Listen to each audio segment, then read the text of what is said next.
Hello प्यारे बच्चों, आप कैसे हैं। उत्तिष्ठ जागृत प्राप्य ब्रह्म बोधात। उठो जागो और श्रेष्ठ लोगों के पास चलकर ज्ञान प्राप्त करो।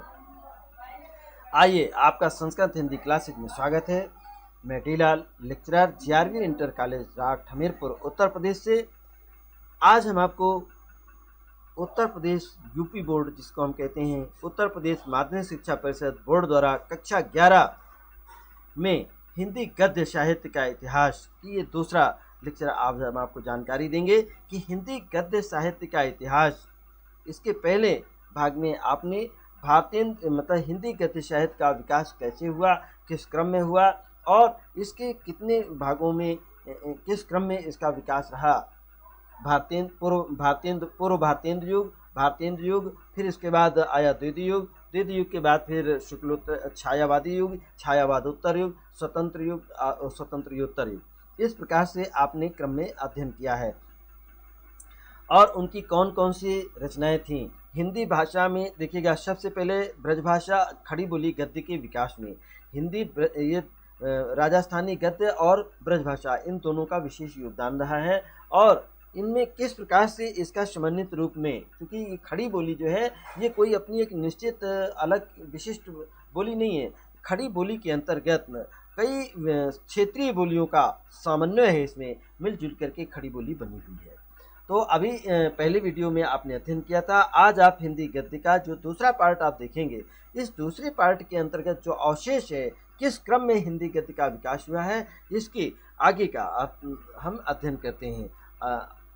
तो आइए, पूरे मन के साथ, प्रसन्नता के साथ आप इसको बहुत ध्यान से आप लोग अध्ययन करेंगे। देखिएगा, भारतेंदु युगीन गद्य, अभी इसके पूर्व भारतेंदु युग का आपने अध्ययन किया था। भारतेंदु जी से पहले का अर्थात 13वीं शताब्दी से लेकर के आपने 18वीं शताब्दी के मध्य का आपने अध्ययन किया। चूँकि 18 भारतेंदु जी का जो समय था वो सन भारतेंदु युगीन गद्य, ये भारतेंदु युगीन सन 1867 से लेकर के शेष आगे आया है। तो आप देखिएगा 19वीं शताब्दी में भारतेंदु अर्थात भारतेंदु युगीन गद्य कहलाता है। 19वीं शताब्दी के अंतिम चरण में हिंदी साहित्य का आकाश, हिंदी साहित्य आकाश या हिंदी साहित्य का आकाश भारतेंदु हरिश्चंद्र जी थे। इनके पूरा नाम था हरिश्चंद्र, भारतेंदु इनकी उपाधि थी। और सन 1850 से लेकर के सन 1885 की ईस्वी के बीच में भारतेंदु जी का जन्म समय रहा। इसके पूर्ण प्रकाश से पूरा ये भारतेंदु युग जगमगा उठा, अर्थात इसीलिए आधुनिक हिंदी गद्य साहित्य के जन्मदाता के रूप में जाने जाते हैं और भारतेंदु युग के निर्माता भी हैं। उससे कुछ वर्ष पूर्व हिंदी खड़ी बोली गद्य के क्षेत्र में दो महत्वपूर्ण व्यक्ति गद्य की दो भिन्न भिन्न शैलियों का प्रतिपादन कर रहे थे। एक थे राजा शिव प्रसाद सितारे हिंद, जिनका जन्म समय सन 1823 से लेकर 1895 ईस्वी तक था। राजा शिव प्रसाद सितारे हिंद जी थे, ये अंग्रेजी के बहुत अच्छे विद्वान थे। और दूसरे थे राजा लक्ष्मण सिंह। तो राजा लक्ष्मण जी ये दोनों लोग मिल करके ये हिंदी गद्य की भिन्न भिन्न शैलियों का प्रतिनिधित्व कर रहे थे। और इनका जो जन्म समय था सन 1826 ईस्वी से लेकर के सन 1896 ईस्वी के बीच रहा। राजा शिव प्रसाद सितारे हिंद ने हिंदी को पाठशालाओं के पाठ्यक्रम में स्थान दिलाने का महत्वपूर्ण कार्य किया। वे हिंदी के प्रचार प्रसार तो चाहते थे, किंतु उसे अधिक नफीस बना करके उर्दू जैसा रूप प्रदान करने के पक्ष में भी थे कि उर्दू के जैसा इसको रूप प्रदान किया जाए। दूसरी ओर राजा लक्ष्मण सिंह संस्कृत निष्ठ अर्थात हिंदी के पक्षपाती थे, अर्थात कि संस्कृत निष्ठ शब्दों का जैसे इसमें प्रयोग हो, संस्कृत के अधिक से अधिक संस्कृत भाषा का भी इसमें समावेश होना चाहिए। भारतेंदु युग ने इन दोनों सीमांतों के बीच का मार्ग ग्रहण किया है, दोनों के बीच के रास्ते को तय किया और उन्होंने हिंदी गद्य को वह रूप प्रदान किया जो हिंदी प्रदेश की जनता की मनोभावना के अनुकूल हो। उनका गद्य व्यवहारिक था, सजीव और प्रवाहपूर्ण है। उन्होंने यथासंभव लोक रचित शब्दावली का प्रयोग किया है। किसने? भारतेंदु जी ने। उनके वाक्य बहुत छोटे छोटे और व्यंजक थे। कहावतों, लोकोक्तियाँ और मुहावरों का यथा स्थान आपने प्रयोग किया है। प्रयोग से उनकी भाषा प्राणवान और स्वाभाविक बन गई है। इतना होने पर भी भारतेंदु जी का गद्य पूर्ण परिमार्जित नहीं रहा है, अर्थात पूरी तरह से शुद्ध नहीं रहा। उनका गद्य भी ब्रज भाषा के प्रयोग से प्रभावित था और कहीं कहीं व्याकरण की त्रुटियां भी खटकती रही हैं, अर्थात व्याकरण की जो कमी है वो कहीं न कहीं महसूस होती रही है। इसी के साथ भारतेंदु जी के जो सहयोगी व्यक्ति कौन कौन से थे, आइए इस पर प्रकाश डालते हैं। भारतेंदु जी का व्यक्तित्व बहुत ही प्रभावशाली था। वे बहुत सुलझे हुए व्यक्ति थे। कौन? भारतेंदु जी। लोकगीत, लोक की गति को पहचानते थे। कौन? भारतेंदु जी। लोगों के गति को पहचानते थे। लोक की गति, लोक माने संसार होता है, संसार किधर जा रहा है इसको पहचानते थे। जनता की भावनाओं को भी समझते थे और देश एवं जाति की उन्नति के लिए सर्वस्व अर्पित करने के लिए तत्पर रहते थे। तत्कालीन उनके समकालीन जो लेखक थे उन्हें अपना आदर्श मानते थे। जो उनके समय के भारतेंदु जी के समकालीन जो लेखक रहे वे इनको अपना आदर्श मानते थे। बालकृष्ण भट्ट जी थे, देखिएगा नाम आप सुन लीजिएगा, बालकृष्ण भट्ट, प्रताप नारायण मिश्र, राधाचरण गोस्वामी और बद्री नारायण चौधरी प्रेमघन, ठाकुर जगमोहन सिंह, राधा कृष्ण दास और किशोरी लाल गोस्वामी आदि ये लेखक थे। इन गद्य के लेखन में उनसे प्रेरित और बहुत ज़्यादा प्रभावित थे। ये सभी एक तरीके से आप ये कह सकते हैं कि भारतेंदु जी के ये सिखाए हुए थे। भारतेंदु जी ने इनका मार्गदर्शन किया है कि कैसी कैसी आप रचनाएं करेंगे और उनके भारतेंदु जी की रचनाओं से, भारतेंदु जी के स्वभाव से ये जितने भी लेखक थे, चाहे वो बालकृष्ण भट्ट हों, चाहे प्रताप नारायण मिश्र हों, राधाचरण गोस्वामी हों, चौधरी प्रेमघन है, ये सभी, ठाकुर जगमोहन सिंह, ये सभी लोग इनसे प्रभावित थे, भारतेंदु हरिश्चंद्र जी से। इन सभी लेखकों ने हिंदी गद्य के विकास में अपना पूरा योगदान दिया है और ये सभी गद्य लेखक पत्रकार भी थे। क्या थे? पत्रकार। और इनका उद्देश्य उद्बोधन, आवाहन, व्याख्या, टिप्पणी। अब ये क्या क्या करते थे? जितने भी ये लेखक थे ये सभी लोग उद्बोधन करते थे और कहीं न कहीं ये भाषण देना और इसके बाद आवाहन करते थे, व्याख्या भी बताते थे, टिप्पणी भी लिखते थे, इन पर अपनी रचनाएं प्रस्तुत करते थे। साथ ही इनके द्वारा जनता को शिक्षित और प्रबुद्ध करते थे। इनका जो प्रमुख उद्देश्य था जनता को जगाना था। पंडित बालकृष्ण भट्ट इलाहाबाद से हिंदी प्रदीप नामक मासिक पत्रिका निकालते थे। अगर आपसे पूछा जाए कि हिंदी प्रदीप मासिक पत्रिका के संपादक कौन थे तो आप बता सकते हैं पंडित बालकृष्ण भट्ट। नाम क्या था? पंडित बालकृष्ण भट्ट। ये हिंदी प्रदीप नामक मासिक पत्र के लेखक थे और वे इस पत्र में उनके निबंध प्रकाशित होते थे। भट्ट जी संस्कृत के पंडित थे और अंग्रेजी के भी जानकार थे। इनकी भाषा नीति बहुत ही उदार थी। आवश्यकता अनुसार उन्होंने अंग्रेजी, उर्दू, संस्कृत एवं लोक भाषा सभी के शब्द का प्रयोग किया है। इनका जो व्यक्तित्व बहुत ही खरा था, इसलिए इनकी शैली में मृदुता के स्थान पर कहीं न कहीं खरापन भी है। प्रताप नारायण मिश्र जी कानपुर के ब्राह्मण थे। कहाँ के थे? प्रताप नारायण मिश्र कहाँ के रहने वाले थे? ये कानपुर से ब्राह्मण पत्र, एक ब्राह्मण नामक एक पत्र निकलता था कानपुर से, उसको निकालते, संपादन का कार्य करते थे, पत्रकार थे। वे मनमौजी व्यक्ति थे प्रताप नारायण मिश्र जी। कैसे थे? बहुत मनमौजी थे। इनकी भाषा शैली में उनका फक्कड़पन स्पष्ट झलकता था, फक्कड़पन, और उनकी भाषा पर वैश्यवाड़ी बोली का विशेष प्रभाव था। इनकी भाषा में ठेठ ग्रामीण प्रयोग अधिक मिलते थे।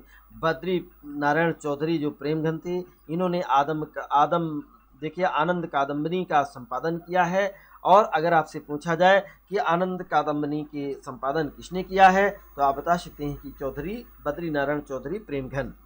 इनकी भाषा बहुत ही संस्कृतनिष्ठ और शैली काव्यात्मक एवं अलंकृत रही है। इनके वाक्य बहुत लंबे और समास बाहुल्य थे। भारतेंदु के अन्य सहयोगियों ने भाषा एवं शैली के संबंध में भी इन्हीं लेखकों का आदर्श सामने रखा और इसमें कोई संदेह नहीं कि हिंदी गद्य के विकास की दृष्टि से भारतेंदु युग बहुत ही महत्वपूर्ण रहा है और सभी ने इसको स्वीकारा भी है। इसी के साथ आइएगा द्वितीय युग। भारतेंदु युग देखिए पूरा, इसके पहले आपने अध्ययन किया पहली पीडीएफ में पूर्व भारतेंदु युग का, उसके बाद आपने अभी अध्ययन किया है भारतेंदु युग। अब आप अध्ययन करेंगे द्वितीय युग। द्वितीय युग के बाद फिर किसका अध्ययन करेंगे? शुक्ल युग या छायावाद युग। उसके बाद आता है शुक्लोत्तर युग या छायावादोत्तर युग। ठीक है, इस प्रकार स्वतंत्रोत्तर युग बाद में आएगा। तो अभी हम आप लोग जो अध्ययन करेंगे वे द्वितीय युग का। सन 1900 तक भारतेंदु युग की समाप्ति मानी जाती है। कि सन 1900 तक जो है भारतीय इंद्र युग था। सन 1968 से लेकर के सन 1900 तक जो है भारतीय इंद्र युग की समाप्ति मानी गई और सन 1900 से 1922 तक द्वितीय युग अर्थात शताब्दी के प्रथम चरण को हिंदी साहित्य में द्वितीय युग माना जाता है, अर्थात ये 22 वर्षों तक माना जाता है, 22 से 23 वर्ष। इस युग को जागरण का सुधार काल भी माना जाता है। क्या कहते हैं? ये जागरण का सुधार काल। हिंदी गद्य साहित्य के इतिहास में पंडित महावीर प्रसाद द्विवेदी जी का आपने नाम सुना है। मासिक पत्रिका के संपादक भी रहे। सन 1864 ईस्वी में आपका जन्म हुआ और सन 1938 ईस्वी में आपका स्वर्गवास हो गया था। का आविर्भाव एक महत्वपूर्ण घटना है। द्विवेदी जी रेलवे के एक साधारण कर्मचारी भी थे। उन्होंने शिक्षा से हिंदी, अंग्रेजी और संस्कृत, मराठी, बंगला भाषाओं का अध्ययन किया था। मतलब इन्होंने स्वाध्याय किया था और हिंदी का भी, अंग्रेजी का भी, संस्कृत, मराठी, बंगला भाषाओं का आपने अध्ययन किया। सन 1903 में आपने रेलवे की नौकरी छोड़ दी थी और सरस्वती पत्रिका का संपादन का कार्य शुरू कर दिया था। तो सरस्वती के पत्रिका जो थी, सरस्वती पत्रिका के माध्यम से आपने हिंदी साहित्य का अभूतपूर्व सेवा की और द्विवेदी जी ने व्याकरण निष्ठ, संयमित, सरल, स्पष्ट और विचारपूर्ण गद्य के निर्माण में अपनी महत्वपूर्ण भूमिका अदा की है। भाषा के प्रयोग में एकरूपता लाने के लिए और उसे व्याकरण के अनुशासन में ला करके व्यवस्थित करने में द्विवेदी जी ने बहुत ही स्तुत्यमयी उसका प्रयास किया है, पूरा ध्यान रखा है। आपने देखिएगा इसी समय बाबू बाल मुकुंद जी थे गुप्त, जो उर्दू से हिंदी में आए थे। उन्होंने हिंदी गद्य को मुहावरेदार, सजीव और परिष्कृत करने पर पूरा ध्यान रखा और अनिश्चितता शब्द को के प्रयोग को लेकर के द्विवेदी जी से उनका विवाद भी बहुत प्रसिद्ध है।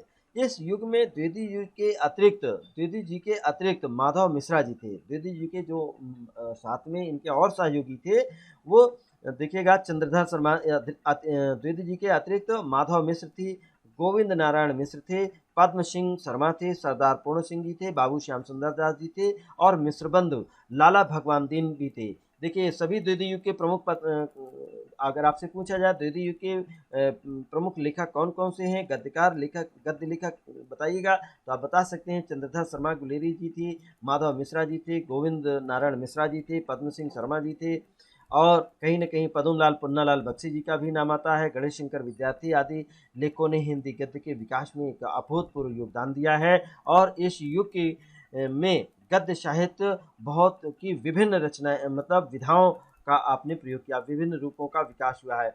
जैसे आपने गंभीर निबंध लेखन में विवेचनापूर्ण आलोचनाएं भी आपने लिखी है, मौलिक कहानियां भी आप लिखते थे और उपन्यास और नाटक भी लिखे गए हैं। और इसी युग में काशी में बाबू श्याम सुंदर दास ने नागरी प्रचारणी सभा की स्थापना की थी। किसने किया था? अगर आपसे पूछा जाए काशी नागरी प्रचारणी सभा की स्थापना किसने की है तो आप नाम बता सकते हैं, बाबू श्याम सुंदर दास जी प्रमुख थे और हिंदी के उपयोगी एवं गंभीर साहित्य के निर्माण की दिशा में बहुत ही प्रार्थनीय प्रयास किया है। सरस्वती के अतिरिक्त इंदु सुदर्शन, देखिएगा सरस्वती पत्रिका के साथ साथ इंदु मासिक पत्रिका थी और इसी के साथ सुदर्शन है, समालोचक है, प्रभा है, मर्यादा है, माधुरी आदि पत्रिकाएं इसी युग में प्रकाशित हुई। ये सभी पत्रिकाओं के नाम है, इंदु पत्रिका है, सरस्वती पत्रिका है, सुदर्शन है, समालोचक है, प्रभा, मर्यादा और माधुरी ये क्या है? पत्रिकाएं हैं। इसी युग में अर्थात द्विवेदी युग में प्रकाशित हुई हैं और द्विवेदी युग के उत्तरार्ध माने होता है बाद, पूर्वार्ध माने पहले। द्विवेदी युग के उत्तरार्ध में आचार्य रामचंद्र शुक्ल जी हुए। बाबू गुलाब राय ने चिंतन प्रधान गद्य के विकास में उल्लेखनीय कार्य किया और द्विवेदी युग में गद्य शैली के अनेक रूप हमारे सामने आए हैं। पंडित महावीर प्रसाद द्विवेदी की बहुत ही साफ सुथरी, संयमित, परिमार्जित, प्रसन्न शैली, बाबू श्याम सुंदर दास के औदात्यपूर्ण व्यास शैली का प्रयोग किया है। अब अगर आपसे पूछा जाए बाबू श्याम सुंदर दास ने व्यास शैली को अपनाया है। गोविंद नारायण मिश्र जी की तत्सम प्रधान शैली थी, समास बहुला शैली का आपने प्रयोग किया है, पांडित्यपूर्ण शैली का भी आपने प्रयोग किया है। इसके बाद आते हैं बाल मुकुंद गुप्त जी की, इनकी जो शैली थी बहुत ओजस्वी थी, प्रभावपूर्ण थी, तीखी थी, व्यंग प्रधान शैली थी, व्यंग परक शैली और मिश्र बंधुओं की सूचना प्रबंध शैली थी और तथ्यान्वेषण शैली का भी आपने प्रयोग किया है। इसके साथ पद्म सिंह शर्मा जी थे की जो शैली थी वो प्रशंसात्मक शैली थी, सरदार पूर्ण सिंह की लाक्षणिक शैली और आवेगशील शैली थी, चंद्रधर शर्मा जी की जो शैली थी वो पांडित्यपूर्ण व्यंगमयी शैली थी, गणेश शंकर विद्यार्थी जी की जो शैली थी बहुत ही मर्मस्पर्शी शैली थी, ओजस्वितापूर्ण थी और मूर्ति वृद्धायनी शैली थी। पद्मलाल पुन्नालाल जी की जो शैली है बहुत ही सुबोध और रमणीय गद्य शैली में आप लिखते थे। आचार्य रामचंद्र शुक्ल जी की चिंतन प्रधान शैली थी और आत्मविश्वासमंडित, देखिए आत्मविश्वास मंडित जो शैली का प्रयोग आपने किया है, तत्व अन्वेषणी शैली का भी प्रयोग किया है, समास बहुला शैली का भी प्रयोग किया है। इसके साथ आते हैं बाबू गुलाब राय जी। तो बाबू गुलाब राय जी की जो शैली थी बहुत हास्यपूर्ण तथा विषय के अनुसार विचार प्रधान और बहुत संयमित शैली, वैविध्यपूर्ण विधान शैली से द्वितीय युगीन गद्य साहित्य बहुत अद्भुत और गरिमामयी महिमा मंडित हो गया, अर्थात बहुत ही परिपूर्ण था। विभिन्न प्रकार की शैलियों का भी प्रयोग किया गया था। इस प्रकार से आपने देखा कि द्वितीय युग में सबसे अच्छा कार्य हुआ और अच्छे रचनाएं हुए और बहुत ही प्रशंसनीय लेखक भी हुए हैं। और द्वितीय युग के बाद देखिएगा अब आप आता है छायावादी युग। आपने द्वितीय युग के बाद आप किसका अध्ययन करेंगे? छायावादी युग का। तो छायावादी युग जो शुरू होता है हमारा, इसी को हम शुक्ल युग के भी नाम से जानते हैं। छायावादी माने शुक्ल युग, अर्थात सन 1919 में पंजाब के जलियांवाला बाग में एक आयोजित सभा में निहत्थे लोग थे और असहाय जनता को गोलियों से भून दिया गया था। और इस जो जलियांवाला बाग में जो निहत्थी सभा थी, उस सभा का आयोजन किसने किया था? देखिएगा नत्थू धोबी थे वहाँ पर और एक चूड़ा करके थे, इन दोनों ने मिल करके इसमें नेतृत्व किया था और अंग्रेजों ने इस पर निहत्थे लोगों पर गोलियां बरसाई थी सन 1919 में। और 1920 में गांधी जी ने व्यापक असहयोग आंदोलन प्रारंभ किया था, किंतु लगभग 2 वर्ष बाद ही ये आंदोलन स्थगित कर दिया गया था।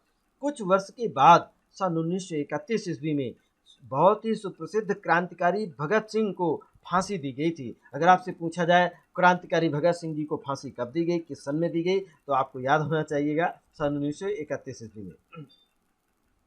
इन घटनाओं ने राष्ट्रीय चेतना को और अधिक मजबूत किया है। युवकों का कल्पनाशील मानस कुछ कर गुजरने के लिए तड़पने लगा कि हमें भी कुछ करना चाहिए।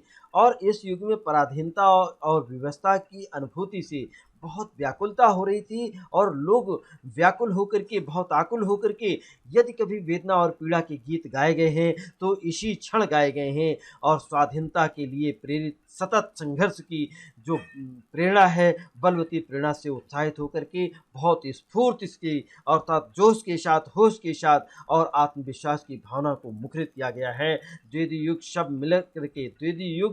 सब मिला करके नैतिक मूल्यों का आग्रह का युग था। लेकिन इस जो लिए नवीन भावनाओं से प्रेरित युग लेखक इसकी प्रतिक्रिया स्वरूप भाव तरल, कल्पना प्रधान, स्वच्छंद चेतना से युक्त जो साहित्य रचना में प्रवृत्त हुए हैं। और यह प्रवृत्ति कविता और गद्य दोनों ही क्षेत्रों में परिलक्षित हुई है।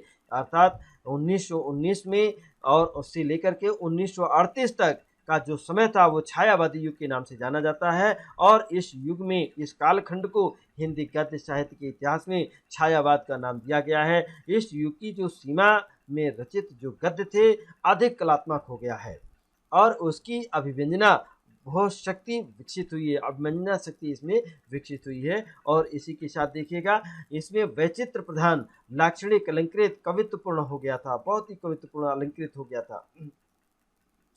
उसमें अनुभूति की साधना और भावों की तरलता है, उसकी प्रकृति अंतर्मुखी हो गई है। राय कृष्णदास, वियोगी हरि। अब देखिएगा अगर आपसे पूछा जाए कि छायावादी युग के लेखक कौन कौन से हैं या शुक्ल जिसे हम कहते हैं शुक्ल युग, तो शुक्ल युग के लेखक कौन कौन से हैं, तो आप बता सकते हैं राय कृष्णदास थे, वियोगी हरि जी थे, महाराज कुमार डॉक्टर रघुवीर सिंह जी थे, पद्मलाल माखनलाल बख्शी, ये पंडित माखनलाल चतुर्वेदी जी थे, जयशंकर प्रसाद जी थे, महादेव वर्मा जी थी और सूर्यकांत त्रिपाठी निराला जी थे और सुमित्रा नंदन पंत जी थे। नंद दुलारी वाजपेयी थे, बेचन शर्मा थे, बेचन शर्मा उग्र लिखे अपने लिए, शिवपूजन सहाय आदि गद्य लेखक थे। ये गद्य लेखक हैं सभी, इन्होंने गद्य लेखक और काव्य लेखक देखिए महादेव वर्मा, सुमित्रा नंदन पंत, सूर्यकांत त्रिपाठी निराला, जयशंकर प्रसाद जी, ये सभी गद्य और काव्य दोनों क्षेत्रों में अपनी रचनाएं प्रस्तुत करते थे। इन्होंने छायावादी युगीन गद्य की साहित्य को बहुत अधिक समृद्धशाली बनाया। द्वितीय युग के उत्तरार्ध में जो लेखक आपके सामने आए थे, वे छायावाद के युग में भी लिखते रहे और उनकी प्रवर्तन रचनाएं इसी युग में अर्थात पुस्तककार प्रकाशित हुई थी। इसी युग में पुस्तक के आकार के रूप में प्रकाशित हुई और इनमें आचार्य रामचंद्र शुक्ल, बाबू गुलाब राय तथा पद्मलाल पुन्नालाल बख्शी हैं। इनकी साहित्य चेतना का जो मूल स्वर द्वितीयुगीन है। कौन सा है? द्वितीयुगीन ही है। और लेकिन किंतु छायावाद युग की अतीत प्रेम से सहज रहस्यमयता और लाक्षणिकता के महत्व को भी इन लेखकों ने स्वीकार किया है। अर्थात ये जो आपने नाम सुने हैं, पद्मलाल पुन्नालाल बख्शी, आचार्य रामचंद्र शुक्ल जी, बाबू गुलाब राय, ये लोगों ने द्वितीय युग और इसके बाद शुक्ल युग दोनों को समन्वित रूप भी आपने स्वीकार किया है। इसके साथ ही कुछ लेखों में उपर्युक्त लेखों में राय कृष्णदास जी थे, वियोगी हरि जी थे, अपने भावपूर्ण प्रतीकात्मक गद्य गीतों के लिए, और महाराज कुमार डॉक्टर रघुवीर सिंह अपनी अंतर्मुखी भावतरल रहस्यात्मक कल्पना के लिए जाने जाते हैं। माखनलाल चतुर्वेदी जी थे, अपनी प्रखर राष्ट्रीयता और एवं स्वच्छंद अलंकारिक शैली के लिए बहुत ही प्रसिद्ध थे। जयशंकर प्रसाद जी अपने मर्म स्पर्शी कल्पना चित्र के लिए जाने जाते थे। और सुमित्रा नंदन पंत जी का आपने नाम सुना है, अपनी सुकुमार कल्पना और नाद सौंदर्य प्रधान गद्य गीतों के लिए प्रसिद्ध हैं। निराला जी, सूर्यकांत त्रिपाठी निराला जी हैं, अपनी अद्भुत व्यंग्यात्मकता और सहानुभूति प्रवण रेखांकन क्षमता के लिए माने जाते हैं। महादेवी वर्मा जी थीं, उन्होंने अपनी करुण संवेदना एवं मर्म स्पर्शी चित्र विधान के लिए जानी जाती हैं। और नंद दुलारी वाजपेयी जी का आपने नाम सुना है, अपने बहुत ही गंभीर अध्ययन और स्वतंत्र चिंतन के लिए जाने जाते हैं। बेचन शर्मा उग्र जी अपनी बहुत तीखी प्रतिक्रिया करते थे और आवेगपूर्ण नाटकीय शैली के लिए जाने जाते हैं। इसके बाद आते हैं शिवप्रजन सहाय जी, अपनी ग्रामीण सरलता के लिए बहुत स्मरणीय हैं, हमेशा हमेशा याद किए जाएंगे। और इसी के साथ ही आगे चलते हैं। देखिए, छायावादी युग आता है और छायावाद की रचनाओं के लिए हम अध्ययन करेंगे। तो अभी तक प्यारे बच्चों, हमने जो अध्ययन किया है वो छायावादी युग का अध्ययन किया है, जिसको हम शुक्ल के नाम से जानते हैं। अब हम अध्ययन करेंगे छायावादोत्तर युग, जिसे हम शुक्लोत्तर युग के नाम से भी जानते हैं। सन 1936 के बाद देश की स्थिति में तेजी से परिवर्तन शुरू हो गया था। कब? सन 1936 के बाद। और 1937 में कांग्रेस ने पूरे देश में अपने व्यापक प्रभाव का परिचय देते हुए 6 प्रांतों में अपना मंत्रिमंडल बना लिया था। एक बार ऐसा लगा कि हम स्वतंत्रता के द्वार पर खड़े हैं, किंतु शीघ्र ही निराश होना पड़ा और सन 1939 ईस्वी में द्वितीय महायुद्ध आरंभ हो गया था। आपसे पूछा जा सकता है कि द्वितीय महायुद्ध का आरंभ कब हुआ है, तो आप बता सकते हैं सन 1939 ईस्वी में। और कांग्रेस ने इंग्लैंड को युद्ध में सहायता देना इस शर्त पर स्वीकार कर लिया था कि वह शीघ्र भारत में एक स्वतंत्र जनतंत्रवादी सरकार की स्थापना करेंगे। अंग्रेजों लोग अर्थात इंग्लैंड से एक समझौता कांग्रेस ने किया था। ब्रिटिश सरकार की ओर से कोई संतोषजनक प्रतिक्रिया न होने पर सन 1939 में कांग्रेस मंत्रिमंडल ने त्यागपत्र दे दिया और सन 1940 ईस्वी में, देखिएगा, सन 1940 ईस्वी में आपने आचार्य विनोबा भावे जी के नेतृत्व में व्यक्तिगत सविनय अवज्ञा का आरंभ किया गया। सविनय अवज्ञा आंदोलन के प्रणेता जन्मदाता कौन थे? आचार्य विनोबा भावे जी थे। और सन 1942 में क्रिप्स मिशन भारत आया और अपने उद्देश्यों में असफल रहा। जो क्रिप्स मिशन आया था सन 1942 में, ये जिस उद्देश्य आया था वो अपने उद्देश्य में सफल नहीं रहा। अर्थात इसी वर्ष कांग्रेस ने भारत छोड़ो का ऐतिहासिक प्रस्ताव पारित किया और भारत छोड़ो, और देश में उग्र आंदोलन शुरू हो गया। ब्रिटिश सरकार ने अपनी पूरी शक्ति के साथ इस देश के विभाजन देश का विभाजन भी हो गया था इसी बीच में सन 1947 में ही, और विभाजन के परिणाम स्वरूप भीषण सांप्रदायिक दंगे भी हुए, देश की जनता में तबाहियां भी हुई और इन्हीं घटनाओं ने हिंदी साहित्य को बहुत दूर तक प्रभावित किया। और सन 1936 के बाद से ही हम कल्पना के लोक से उतरकर ठोस जमीन पर आने की चेष्टा करने लगे थे। मार्क्सवाद विचारधारा से प्रभावित होकर के लेखकों ने प्रगतिवादी साहित्य सृजन की प्रतिबद्धता दिखाई और प्रगतिवादी साहित्य का सृजन करने में लग गए। ये द्वितीय युग की स्थिति रही है, मतलब छायावादोत्तर युग, जिसे हम कहते हैं शुक्लोत्तर युग के नाम से जानते हैं। इसी समय क्या हुआ था, राष्ट्रीय सांस्कृतिक चेतना से प्रेरित होकर के लेखकों ने भी क्रमशः यथार्थवादी जीवन को महत्व देना शुरू कर दिया और छायावादी युग के कई लेखक हुए हैं, के लिए नई भूमि का पदार्पण कर नवीन युग चेतना के अनुसार साहित्य रचना में लग गए। फलस्वरूप सन 1938 के बाद जो छायावाद का अंत हो गया और उसके बाद के साहित्य को छायावादोत्तर युग के नाम से जाना गया। छायावादोत्तर युग के जो इतिहासकार स्वतंत्रता प्राप्ति के पूर्व से लिखते आ रहे थे, उसके बाद भी वे सक्रिय रहे और आचार्य हजारी प्रसाद द्विवेदी जी का आप नाम सुन रहे हैं, शांति प्रिय द्विवेदी जी का भी नाम सुना होगा आपने, रामधारी सिंह दिनकर जी हैं, यशपाल जी थे, उपेंद्र नाथ अस्क थे, भगवती चरण वर्मा थे, अमृतलाल नागर थे, जैनेन्द्र जी थे, अर्थात इनका इसी के साथ आज्ञे जी थे, अर्थात हीरानंद सच्चिदानंद वात्स्यायन अज्ञे, सच्चिदानंद हीरानंद वात्स्यायन अज्ञे नागेंद्र जी थे और रामवृक्ष बेनीपुरी जी का भी नाम था इसी में, बनारसीदास चतुर्वेदी जी थे और डॉक्टर वासुदेव शरण अग्रवाल, कन्हैयालाल प्रभाकर मिश्र और भगवत शरण उपाध्याय आदि ये बहुत ही प्रसिद्ध गद्य लेखक हैं। आचार्य हजारी प्रसाद द्विवेदी जी के गद्य में पांडित्य था और चिंतन की सहजता एवं सरसता का अद्भुत समन्वय भी था।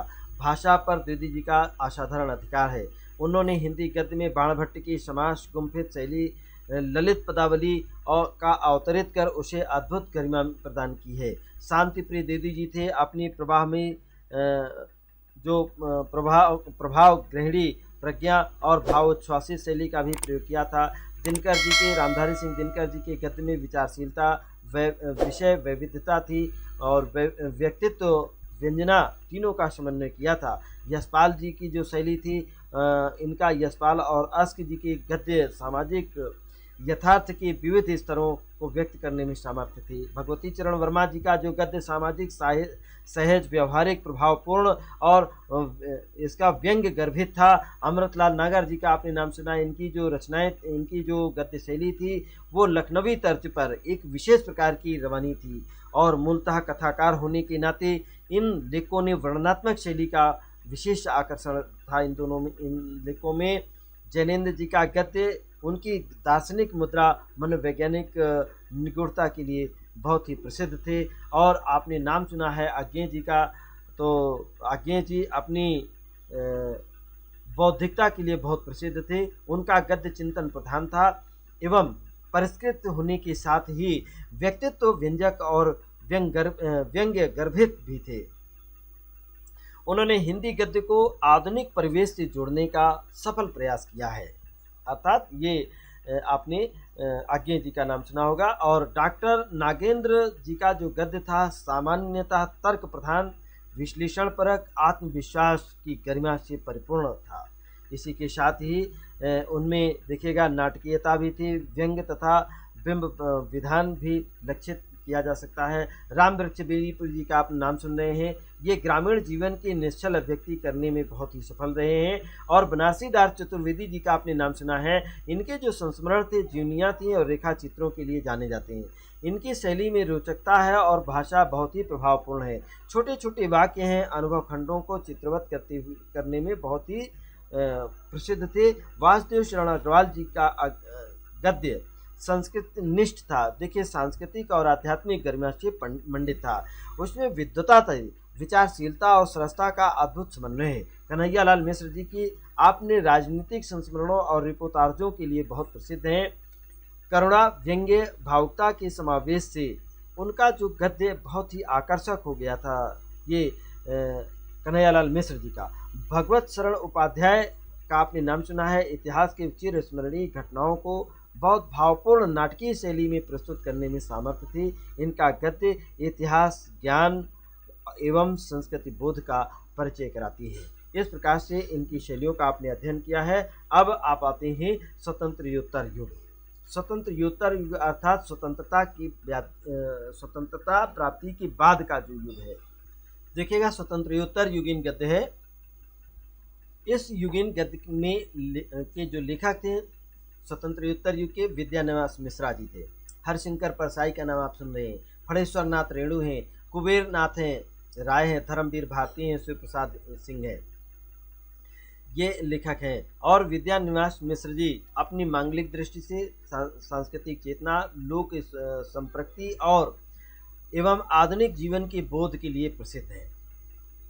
उनके गद्य में व्यक्तित्व को साकार कर देता है, उनका जो गद्य है उनके व्यक्तित्व को साकार कर देता है।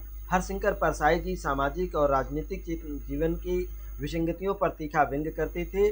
और इसके बाद फणीश्वर नाथ रेणु जी का नाम आपने सुना है। फणीश्वर नाथ रेणु जी का जो गद्य है वो गद्य ध्वनि बिंबों के माध्यम से वातावरण को सजीव बनाने में बहुत ही सक्षम थे। और कुबेर नाथ राय जी का आपने नाम सुना है। आचार्य हजारी प्रसाद द्विवेदी जी की गद्य परंपरा को आगे इन्होंने बढ़ाया है। प्राचीन सांस्कृतिक एवं साहित्यिक संदर्भों को नई अर्थवता प्रदान करने की ये राय कृष्णदास जी ने हिंदी गद्य को नई भावभूमि प्रदान की है। और धर्मवीर भारती जी का आपने नाम सुना है। धर्मवीर भारती जी गंभीर एवं विचारपूर्ण गद्य लिखते थे। यात्रावृत्त, रिपोर्टाज, व्यंग्य, विद्रूप लिख करके उन्होंने अपने गद्य को अपेक्षाकृत हल्की मना स्थितियों से जोड़ने की चेष्टा की है। शिव प्रसाद सिंह का आपने नाम सुना है, जो लोक चेतना की संपृक्त होते हुए भी व्यापक दृष्टि से संपृक्त लेखक रहे हैं और उनका गद्य मानव संबंधी चेतना का वाहक है। इन लेखकों के ने हिंदी गद्य को बहुत ही सशक्त बनाया और उसके शब्द संपदा को बहुत बढ़ाया है। उसे जीवन की बाह्य परिस्थितियों, सामाजिक संबंधों और विसंगतियों, इसी के साथ आधुनिक मानव के आंतरिक द्वंद्वों तथा तनावों को व्यक्त करने में सक्षम बनाया है। अनेक नवीन कलात्मक गद्य विधाओं का विकास किया है, सब मिलाकर के उसे राष्ट्रीय गरिमा प्रदान की है। अर्थात भारतीय हिंदी भाषा को राष्ट्रीय गरिमा प्रदान करने में सफल रहे। अब हिंदीतर प्रदेशों के लेखक भी हिंदी में रुचि लेने लगे और विदेशों में भी हिंदी का प्रचार प्रसार अब धीरे धीरे बढ़ रहा है। हिंदी का भविष्य अब उज्जवल है और उसके विश्व स्तर पर प्रतिष्ठित होने की संभावना अब बढ़ गई है।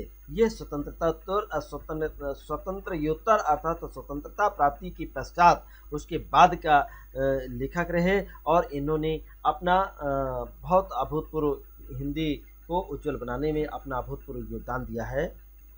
देखिएगा, इसी के साथ जो हमारा अभी तक आपका अध्ययन रहा,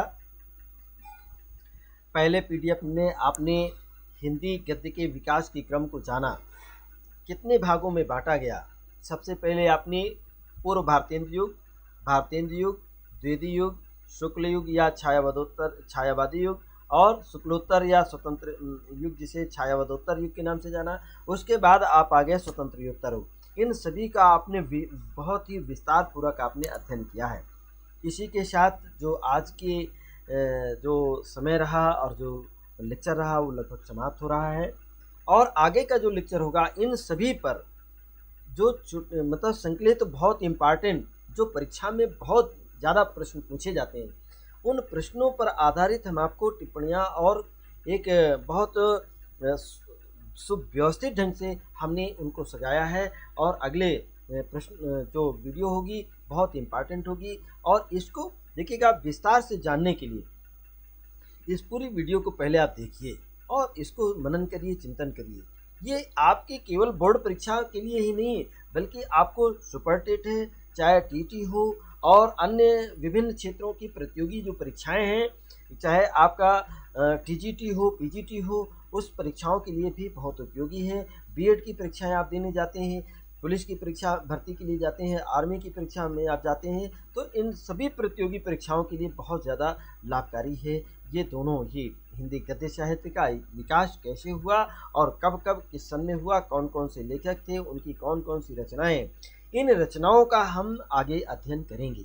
तो आगे के लिए आप तैयारी करके आइएगा और इन सभी लेखों का, चाहे वो आपके पूर्व भारतेंद्र युग के लेखक रहे हों चाहे बाद के हों, इन सभी से हमने छांट करके बहुत अच्छे से सजा करके उसको लिखा है। आगे हम आपको बताएंगे।